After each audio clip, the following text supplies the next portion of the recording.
Et l'appel au ministère est venu plus tard parce que je voulais, comment dire, je l'avais ressenti rapidement que c'était ce à quoi Dieu m'appelait dans ma vie, mais j'ai pas voulu. T'as dit non au début j'ai et dit après non, t'as dit j'ai dit oui. non, j'ai dit non. Il a fallu que, mais l'appel a été irrésistible. Hein. Ouais. À un moment donné, ça vient nous chercher et on sait que c'est juste une question de temps, mais en tout cas, moi, j'ai senti comme irrésistible. Ça venait me chercher. Moi, j'étais informaticien, je travaillais dans une belle compagnie, tout cela, et c'est venu me chercher. C'est son appel qui m'a attiré, c'est sa voix qui m'a à nouveau attiré à lui et comment dire, c'était difficilement, je savais que c'était ma vie. Je pouvais résister longtemps, j'étais pas malheureux dans ce que je faisais, j'avais tout ce qu'il fallait aux yeux humains. Et il me manquait vraiment d'entrer dans ce que Dieu avait pour moi.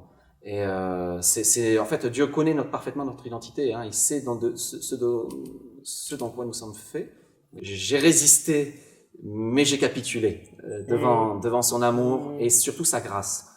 Parce que ce qui m'empêchait d'entrer dans ce qu'il voulait, c'était que je pensais qu'il fallait que je sois parfaitement qualifié. Donc une timidité excessive et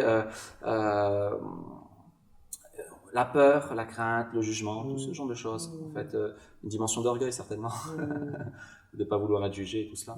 Mais Dieu est bon dans le sens que... Il donne une liberté. Oui, il donne une liberté, puis il nous donne surtout une seconde chance.